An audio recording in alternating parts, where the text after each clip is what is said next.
Hello, Kem. Hello, Renn. So today we're exploring a question that comes up constantly in our discussions, workshops, and coaching sessions that I'm doing this week. And I know when the work that Kem is doing, it's coming up on every moment, and especially in conversations that we're having about AI. So key question for today is, can AI actually be empathetic? And should it be? But before we even get there, Kem, I want to name something that I think is at the heart of this entire conversation. So empathy itself is misunderstood. Most people think empathy means being nice, sounding soft, being calming, or saying the right supportive words. Some think it's about agreement. And lately, as AI systems learn to mirror tone and emotion, many people think it's just about good phrasing. But Mhm, so curious your thoughts here, Kem, is that I believe empathy really is none of those things, but mhm, that the ability to understand the emotional, social, contextual reality of another person and then design or act from that understanding. mhm, mhm, So I feel it's relational, it's embodied, it happens in a context that AI doesn't actually live in. And so when AI uses a warm, reassuring language, and we call that empathetic, we blur the line between how something sounds and mhm, what something actually understands. mhm, That misunderstanding is shaping how we design, how we evaluate trust, and how people interact with systems that feel really human, but they're mhm, so today I want to unpack what empathy actually is, what AI can and can't implicate or replicate, I should say, and where we as design leaders, researchers hold responsibility. So mhm. let's get into it. First question. So when people say AI is empathetic, what do they actually mean? I have no clue what they mean. Uh, I said you always ask these profound questions, not like a one sentence response, because No, what is it's empathy? What is anything anyway these days, right? When you think about something like the word friendship, which used to have a specific meaning in a given time, right? mm, Empathy is much the same way. I think with the advent of AI, so much of these things that we need to be things that we held as humans, being empathetic to somebody else, being a good friend, it's mm, now performed by machines. And sure. so, yeah, is AI empathetic? Like, no. It's Mm, performing it though. It's performing it. So, yeah. yes. Every time I hear it within a conversation, I sort of pause because what people are responding to isn't empathy at all. It's Mm. it's tone of voice, it's the phrasing, Mhm. it's predicting based Mhm. on the models. So things. Mhm. So I'm calling it AI empathetic, what do I or we actually mean? So it's so when people Mhm. interpret what people interpret as empathy is actually then predictive language modeling. So it's someone has shared the way that the system is responding. Mhm. And so like why simulated, like if we're feeling like empathy is context and kind of presence of a person and not an Mhm. output of a system response, what might that mean? Mhm. These are such a critical questions. I have been thinking about empathy specifically in that space of therapy, and how big chat models, large language models like ChatGPT are kind of a sit-in for a therapist. So if we were to bring what we're talking about to a very contextual space, right? What Hmm. does that mean to be being in therapy with an AI? And, is it performing empathy? Like, what is happening in that? So I think the question you're asking, while you're asking it within the context of design specifically, what I'm trying to do is to situate it and how, because some people may say, who cares about that, right? Like, why does that matter? So here, Hmm. for example, is a perfect use case where we have system mediating a dialogue where they're supposed to sort of be in my shoes to understand what I'm going through. But yet still, it is responding to me based on what it's learned in terms of patterns of what it means to be empathetic, right? The tone Mhm. of voice, all of the things that you mentioned, the words that are used, and all of that. So, I don't know where I'm going with this, but I think what I would like to say is that we cannot ascribe to AI the true essence of what it means to be empathetic. However, there's some characteristic elements about what it means to be empathetic, the tone of voice, the words that is strung together. And I think the way I would like to frame empathy in that context, or what you were just trying to call AI empathy, whatever, AI Mhm. empathy in that context, it is an abstract of the real thing that is performed based on what it believes that thing to be, right? Mm. So, yeah, I don't know. This is not meant to be like an answer to the question, but really Yeah, just yeah, about yes, situating right. it in a context that is very litigious right now, where we have so many people using. In fact, there was just a recent survey, and most people are using AI models for therapy. So Mm. that question of empathy is just so big, right? Mhm. And we're just like one sliver of the Yeah. conversation. So yeah, no, you're making me see this or think about it in a really different way. And I it's like, should we even want AI to sound empathetic in a way that then we use it for something like therapy? So it's very controversial, Very, and very. everyone's racing to make AI sound. I use some of the kind of like you were talking about, like how to describe it. So using or racing to make AI sound more like warm, human, more emotionally intelligent. But at Mm-hmm, the mm-hmm. same point, we have to ask ourselves, should we actually want that? Because an empathetic tone, maybe another way of describing this, can be comforting, Yes, while at the same time it can create a false sense of safety. yes. Thinking in the context of what you talked about for therapy or emotional reassurance or guidance, that creating a false sense of safety, especially in like health, finance, and women's health, is Mm-hmm. is where I'm thinking, yeah, that could be helpful, but then it's how else to describe it? It could be a slippery slope. So I want to explore it's kind of honestly, is like, do we really benefit from it sounding empathetic, or does it blur a boundary that we shouldn't cross? I mean, Hmm. people will be crossing it. So Prostate. we cross it. Yes, we will.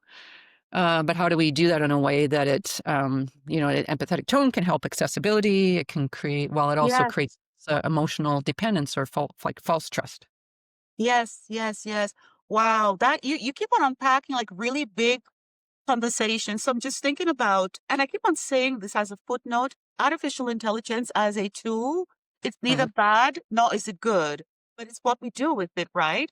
And there needs to be an understanding. And when we think about empathy, to what degree do we require AI to be empathetic in said context, right?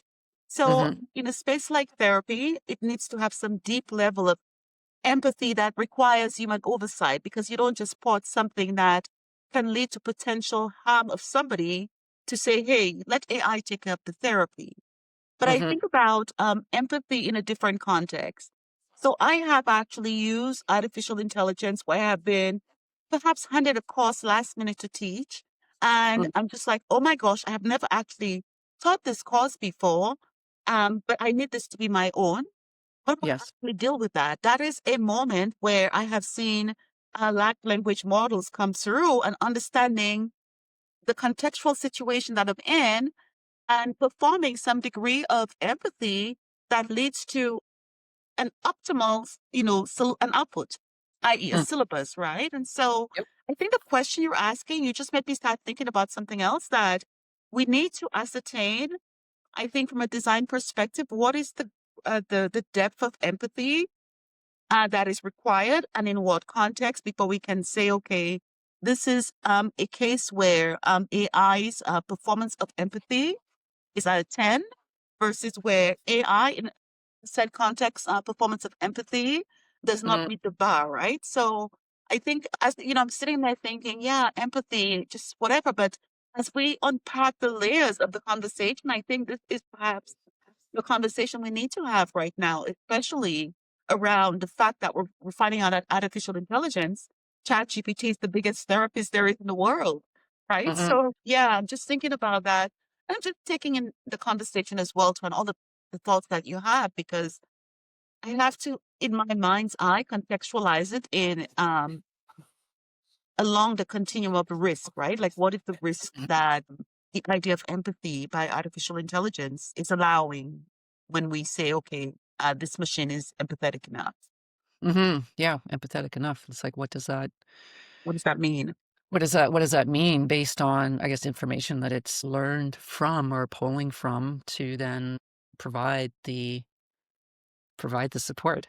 So Yes, it's like yes. AI, and then it's AI sounding supportive, while is it actually being correct?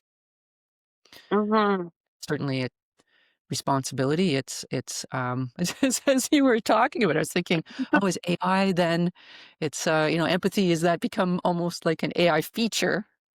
If I think of it as the Oh my gosh, powerful Ren. technology, it's like, no, empathy is the responsibility of the human that's enabling it to respond. Yeah, yeah. Do AI you? still needs to be when we talk about empathy, I think the big part that's missing, and this is from our OG days in design where context was everything, right? And Mhm, so, as we're talking about empathy, you almost want to underlay it with the whole context of context itself, right? When you mhm, say we need to be able to contextualize empathy, what are we talking about here? Are we talking about something healthcare related? Are we talking about education syllabus, right? So, context is that lens through which that is required to determine the sort of the ideal the ideal performance of empathy, right? In that context. mhm. Yeah. Yeah. AI, as AI becomes more, let's say, human-like in conversations, so day-to-day Mm-hmm. experiences that people have with tools such as, ChatGPT or Mm-hmm. others. I am someone that's using AI on a daily basis, which I am, you are, others, Yes. and so you have Yes. that daily banter of using it for research, or you mentioned if you're creating a course from start, you might use that as a syllabus, and, Yes. depending on what people do for work or, research, they will use it according to things that help them in their day-to-day. Mm-hmm. As they see how it responds and it starts to build on their own inputs and language, then it feels more familiar. So I can see Yes. how the people will Yes. start having these conversations of, what about this conversation I just had? Or what about this argument? Or Yeah. whatever it might be, where it becomes therapy because like I'm connected to it. It uses my language, my understanding, my prompts, so it feels supportive, but just because it mirrors our language, our emotions, our humor, maybe, and even our vulnerabilities. But Yes, here's the thing, yes, it's like because it sounds human doesn't mean it is. yes.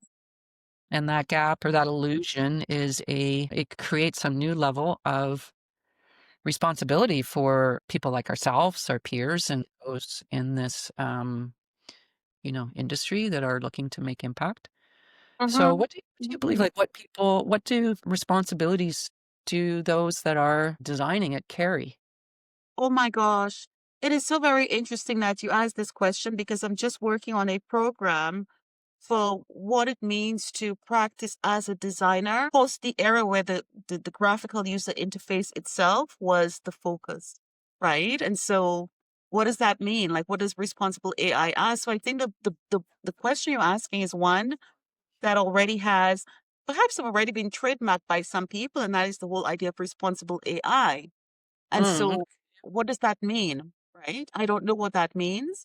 But again, I think it ties back to that degree of context and that degree of potential harm that it can actually inflict on those using it. Now, mhm, like you, I use ChatGPT and Claude as well. But one of the things I have been appreciative of when we talk about empathy is that the large language model being sourced from is partially mine now. And so I found it so cool the other day when I said to ChatGPT, write me this essay just using my content and, my definition of these things, giving it specifics. And I was just so wowed. I thought I could have written this because this is precisely my words. And so in that Mhm. sense, I don't know what the degree of responsibility is in said context. But when we think about, the responsibility and the role of the designer, specifically in, say, the case of somebody using a generative AI app as their therapist, this is a conversation that I am trying to answer myself and Mhm. to articulate to say, how do we then operationalize that knowledge into some degree of practice? Now, while you're doing that and while we're talking, I want to just pull up something that I had been working on in terms of the designer role in a post. What did I say this? I said, what designers used to do in the pre-AI context was we focused on the interface, screens, and the interactions. We translated requirements and wireframes and layouts. You remember all of that. We Mhm. improved usability, navigation, and task flow, and Mhm. so on, the rest. And so, now that we're thinking about, responsibly AI in the AI era, Mhm. designers must now do things like design systems that are not just screens, really to anticipate outcomes, right? Not Mhm. just for the user interaction, but the people that they're designing for. Also understanding things like how data is labeled, because in that wider space, when you have data about people, you're writing their stories, right? And you're Mhm. putting something together about them that there is no transparency. It's opaque. They don't know like what you have on them and how they can correct things. So in said context, responsible AI would, from a user experience design and design perspective, should be able to provide affordances to fix incorrect narratives. Mhm. I love where you're going with this. And this Yeah. is I wish I had No, another seriously, this is big. hour. We are going to continue Yeah. this conversation because we are moments out of time, and I'm just so excited, actually. It is. We should continue this conversation because that is where our power lies, in these moments of intervention, right? Anyway, Yes, yes. So, whoa. um, I sadly we're out of time for today, but I wanna wrap up just with a couple comments in response to what you said, and so many more, so I'm trying to keep it top of mind as you were trotting through, but it feels, or actually it feels, it's so coming across so strongly to me, this idea that designers, researchers, I always think of like, how do I frame this as using AI as a technology and creating with it must, set expectations and transparency. And Yeah. and there's the idea also, and I could be phrasing this not as large as what you were just suggesting, but important need to create boundaries around authority and trust. For those things that we create. So, as a Mhm. up just for this time, the next time someone says AI is so empathetic, I hope all of you in the audience, pause and ask, is that empathy or is that just like prediction Yeah. of, oh, and because empathy isn't a feature we outsource to a system, it's a way of understanding and being in relationship with people. I think you said that so Mhm. nice, how you talked about kind of, past to now, the way that people interact and the things that we now are responsible for, and that that responsibility rests with us that are creating the stage for what's next. Mhm. So, in closing, if you want to explore more about the intersection of AI, inclusive design, and human empathy, make sure you are subscribed Subscribe. subscribe to my channel and Kem's, as this conversation sparks something very special today that we'll continue. And we hope that you will share our conversations, join in the discussions with us as well, whether you're a designer, founder, researcher, or a friend navigating the space. We look forward to see you again soon next time. See you again soon. Thanks for watching Design with Renn. where we explore what it means to create with care, context, and intention. If this sparks something for you, make sure to like, subscribe, and share it with someone who's designing for change. Want more? New episodes drop regularly, and you'll find resources, tools, and behind-the-scenes thinking right here on the channel. Keep designing with purpose, and I'll see you in the next one.